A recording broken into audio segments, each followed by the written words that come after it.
Hi hello guys, ಎಲ್ರಿಗೂ ನಮಸ್ಕಾರ. ನಾನು ನಿಮ್ಮ ರಾಹುಲ್ ದರ್ಶನ್. ಗೈಸ್, ಇವತ್ತು ನಾನು ದಸರಾ ಆನೆಗಳನ್ನ ನೋಡಕ್ ಹೋಗ್ತಾ ಇದ್ದೀನಿ. Obviously every morning and evening Dasara ಆನೆಗಳ್ದು ಪೆರೇಡ್ ಇರುತ್ತೆ. ಟೋಟಲ್ 9 ಆನೆಗಳು, ಭೀಮನಿ ನೇತೃತ್ವದಲ್ಲಿ 9 ಆನೆಗಳು ಪೆರೇಡ್ ಇರುತ್ತೆ. ಸೊ ನಾನು ಇವತ್ತು ನೋಡಕ್ ಹೋಗ್ತಾ ಇದ್ದೀನಿ, ನಿಮ್ಗೂ ತೋರಿಸ್ತೀನಿ ವಿಡಿಯೋನ. ಬಟ್ ಗೈಸ್, ಹಾಗೆ ಇನ್ನೊಂದು ವಿಡಿಯೋ ಅಪ್ಲೋಡ್ ಮಾಡಿದ್ದೀನಿ. ಯಾರೋ ದರ್ಶನ್ ಅವರು ಬೇಲ್ ಕ್ಯಾನ್ಸಲ್ ಆಗಿ ಏನೆಲ್ಲ ಕಾರಣಗಳಿತ್ತು ಅನ್ನೋದನ್ನ ವಿಡಿಯೋ ಅಪ್ಲೋಡ್ ಮಾಡಿದ್ದೀನಿ. ವಿಡಿಯೋ ನೋಡಿಲ್ಲ ಅಂದ್ರೆ ಇವಾಗ್ಲೇ ಹೋಗಿ ವಿಡಿಯೋ ನೋಡಿ. ಹಾಗೆ ಇವತ್ತು ಪೆರೇಡ್ ಇರೋದು, ಎಷ್ಟು ಆನೆಗಳು ಬರ್ತಿದೆ ಪೆರೇಡ್ ಅಲ್ಲಿ, ಹಾಗೆ ಅಭಿಮನ್ಯು ಇರ್ತಾನೆ ಇಲ್ವಾ ಅಂತ ಈ ವಿಡಿಯೋದಲ್ಲಿ ತಿಳಿಸ್ಕೊಡ್ತೀನಿ. ವಿಡಿಯೋನ ಫುಲ್ ನೋಡಿ.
ಗೈಸ್, ಫೈನಲಿ ಇವತ್ತು ದಸರಾ ಆನೆಗಳನ್ನ ನೋಡ್ಕೊಂಡು ಬಂದೆ. ಬಟ್ ಅನ್ಫಾರ್ಚುನೇಟ್ಲಿ ಏನಂದ್ರೆ ಇವತ್ತು ಅಭಿಮನ್ಯು ಇರ್ಲಿಲ್ಲ. ಸೊ ಸ್ವಲ್ಪ ಬೇಜಾರಾಯ್ತು. ಅಭಿಮನ್ಯು ನೋಡ್ಬೇಕಂತಾನೆ ಹೋಗಿದ್ದೆ, ಸೊ ಅಭಿಮನ್ಯು ಇರ್ಲಿಲ್ಲ. ಏಕಲವ್ಯ ಇವತ್ತು ಮುಂದೆ, ಏಕಲವ್ಯನ ನೇತೃತ್ವದಲ್ಲಿ ಕೆಲವು ಹಿಂದೆ ಉಳ್ಕೊಂಡಿರೋ 7 ಆನೆಗಳು ಸೊ ಪೆರೇಡ್ ಮಾಡ್ತಿದ್ವು. ಸೊ ಏಕಲವ್ಯ ಮುಂದೆ ಇತ್ತು.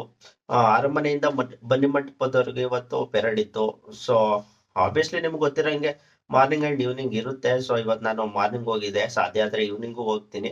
ನಿಮ್ಗೆ ಈ ವಿಡಿಯೋ ನೋಡಿದಿರಿ ಹೇಗೆಲ್ಲ ಪೆರೇಡ್ ಇತ್ತು ಅಂತ. ಸೊ ವಿಡಿಯೋ ಇಷ್ಟ ಆಗಿದ್ರೆ ಒಂದು ಲೈಕ್ ಮಾಡಿ, ಸಬ್ಸ್ಕ್ರೈಬ್ ಮಾಡಿ, ಹಾಗೆ ಈ ವಿಡಿಯೋನ ಶೇರ್ ಮಾಡಿ. ಇದೇ ರೀತಿ ವಿಡಿಯೋಗಳನ್ನ ಅಪ್ಲೋಡ್ ಮಾಡ್ತಾ ಇರ್ತೀನಿ. ದಯವಿಟ್ಟು ಸಪೋರ್ಟ್ ಮಾಡಿ ನನಗೆ.